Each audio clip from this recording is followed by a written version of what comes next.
SSC 2025-এর supplementary পরীক্ষা নিয়ে সুখবর রয়েছে।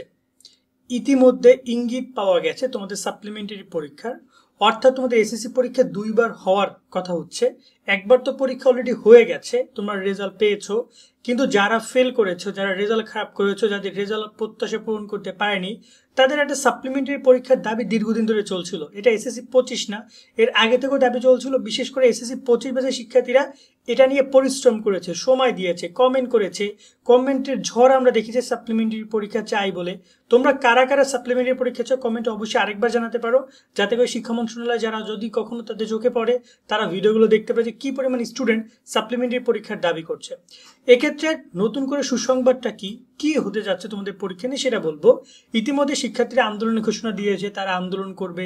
এখন আমরা শুনতে পাচ্ছি 14 তারিখের আন্দোলন বা বিভিন্ন কর্মসূচির কথা, কিন্তু যতক্ষণ না পর্যন্ত কর্মসূচি বাস্তবে প্রতিফলিত হচ্ছে ততক্ষণ পর্যন্ত আমরা আসলে এটা নিয়ে কোনোভাবে কোনো সিওরিটি দিতে পারছি না। কারণ আমরা বড় বড় ডাক অনেক শুনেছি, কিন্তু কাজের ক্ষেত্রে ঠন ঠন ঠন ঠন। এখন কথা হচ্ছে যে এই ব্যাপারে শিক্ষাবিদরা কি বলছেন। আমরা একাধিক জায়গায় একাধিক রিপোর্টারের সাথে কথা বলেছি, তাদের যে সকল শিক্ষাবিদের কাছে গেছে বা যারা এই ব্যাপার নিয়ে, এবং এই ব্যাপারটা কিন্তু শুধু শিক্ষাবিদ না, অনেক শিক্ষকরা ওপেনলি চাচ্ছে যে সাপ্লিমেন্টারি পরীক্ষা চালু করা হোক এসএসসিতে। সাপ্লিমেন্টারি সিস্টেমটা কীভাবে কাজ করবে এটা আমরা গত ভিডিওতে বলেছি, বাট ছোট্ট করে যদি বলতে চাই যে সাপ্লিমেন্টারি পরীক্ষাটা হচ্ছে যে তুমি যারা ফেল করেছো বা যারা পরীক্ষা অনুপস্থিত ছিল, ওভারঅল ফেল করেছো বা পরীক্ষা যদি কোনো কারণে খারাপ হয়, তুমি চাইলে আরেকটা পরীক্ষা দিতে পারবা। সেই পরীক্ষাটা ব্যবস্থা করবে শিক্ষা মন্ত্রণালয়। একই কোশ্চেনটা একটু হয়তো বা হার্ড হতে পারে, একটু কঠিন হতে পারে, বাট তোমাকে একটা প্রপার টাইম দিচ্ছে যে তুমি এই সাবজেক্টে পরীক্ষা দিতে পারবা, ফর্ম ফিল আপ করে পরীক্ষা দিবা। ঠিক আছে, এরকম একটা পরীক্ষা নেওয়ার পরিকল্পনা তাদের ছিল। বা এরকম আমরা পরীক্ষা কিন্তু আমাদের পাশের দেশ ভারতও দেখছি, আমাদের বিশ্ববিদ্যালয়গুলো এরকম করে যে ইমপ্রুভমেন্ট এক্সাম হয়। তুমি চাইলে ফেল করলো, তুমি নেক্সট ইয়ারে উঠে যাচ্ছ। যদি কোনো কারণে তারা তুমি আবার পরবর্তী পিছনের ইয়ারে এসে যে সাবজেক্টে ফেল করেছিলে সেখানে এসে পরীক্ষা দিতে পারবা।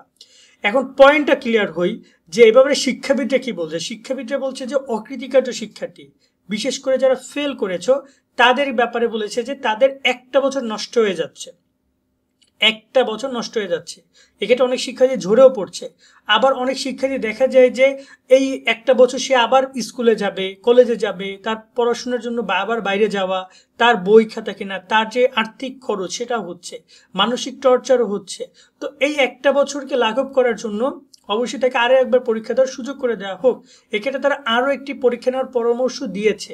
এখন এ ব্যাপারটা নিয়ে যদি আমি সবার আগে বলি, এটা কিন্তু শিক্ষা যে উপদেষ্টা রয়েছেন, আগে যিনি শিক্ষা উপদেষ্টা ছিলেন ওয়াহিদুদ্দিন মাহমুদ স্যার, উনি কিন্তু এই ব্যাপারে নিয়ে কনসাল্ট ছিলেন এবং উনি জানতেন। এবং এটা যখন শিক্ষা সংস্কার কমিশন এই ব্যাপারে, আমি যতটুকু জানি এই ব্যাপারে তারা ইঙ্গিত দিয়েছিল যেটা সাপ্লিমেন্টারি সিস্টেমটা চালু করে পাবলিক পরীক্ষায়, বিশেষ করে এসএসসি এবং এইচএসসি দুইটা পরীক্ষায় সাপ্লিমেন্টারি সিস্টেমটার কথা তারা বলছিল।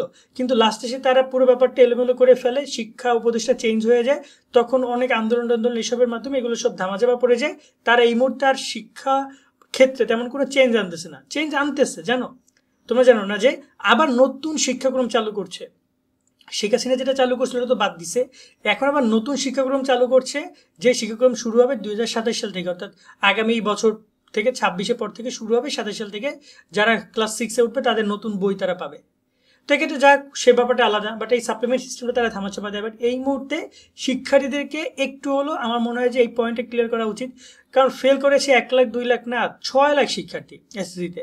তো 6 লাখে যদি সাপ্লিমেন্টারি পরীক্ষা নেয়, মিনিমাম আরও 2-3 লাখ শিক্ষার্থী পাশ করে যাবে, যারা কিনা বিভিন্ন কারণে ফেল করেছে, 1 মার্কের কারণে ফেল করেছে, 2 মার্কের কারণে ফেল করেছে, যারা কিনা দেখা যায় যে অনুপস্থিত ছিল, পরীক্ষা দিতে পারেনি, বাবা অসুস্থ, মা অসুস্থ, কেউ মারা গেছে, নিজে অসুস্থ ছিল, কোনো কারণে পরীক্ষা দিতে পারেনি, তারা কিন্তু সেই সুযোগটাও পেতে পারে। শিক্ষাবিদদের পরামর্শ, শিক্ষকদের পরামর্শ এবং আমাদের চাওয়া সবকিছু মিলে আমরা চাই সাপ্লিমেন্টারি সিস্টেমটা আসুক আমাদের শিক্ষা ব্যবস্থায়, এতে করে শিক্ষার্থীরা উপকৃত হবে। এবং এখানে শিক্ষা হয়তোবা তোমার এইচএসসি পরীক্ষা বা এসএসসি পরীক্ষায় যে কলেজ ভর্তির মধ্যে একটু গ্যাপ হইতে পারে, লাগলে কলেজ ভর্তিটা পিছিয়ে নেওয়া হোক, সাপ্লিমেন্টারি সিস্টেমটার মাধ্যমে কলেজ ভর্তি শুরু করা হোক, সাপ্লিমেন্টারি সিস্টেম দিয়ে শিক্ষার্থীদের জন্য পরীক্ষা দিতে পারে। তখন লাগলে বোর্ড চ্যালেঞ্জ উঠাই নিক, বোর্ড চ্যালেঞ্জের কোনো দরকার নেই। বোর্ড চ্যালেঞ্জ আমার কাছে অনেকটা ওয়েস্ট একটা পরিকল্পনা মনে হয়, কারণ এখানে 2-3% শিক্ষার্থীর রেজাল্ট চেঞ্জ হয় যারা আবেদন করে 4 লাখ 5 লাখ, রেজাল্ট চেঞ্জ হয় 4,000 5,000 10,000 15,000। এখন এই 15,000 কই 5 লাখ আর কই 15,000, জিনিসটা খুবই খুবই ফালতু মনে হয়। এখন এ ব্যাপারে দেখা যাক কি করে তারা, বাট একটা ইঙ্গিত পাওয়া গেছে তারা এই ব্যাপার নিয়ে পরিকল্পনা করছে যে তোমাদের সাপ্লিমেন্টারি সিস্টেমে তারা যাবে। যদি যায় তো খুবই খুবই ভালো হবে, এবং তোমরা দেখো এই ব্যাপার নিয়ে আর কি কি আপডেট আসে, আমরা নিয়মিত তোমাদেরকে সে ব্যাপারে জানাবো। এই জন্য বলবো আমাদের সাথে তোমরা যুক্ত থাকো, সাবস্ক্রাইব করে বেল আইকন বাজিয়ে রেখে, যাতে করে তোমাদেরকে আমরা আপডেটগুলো সবসময়ের জন্য জানাতে পারি। আজকের মতো এখানে বিদায় নিচ্ছি, সকলে অনেক ভালো থাকবে, আল্লাহ হাফেজ।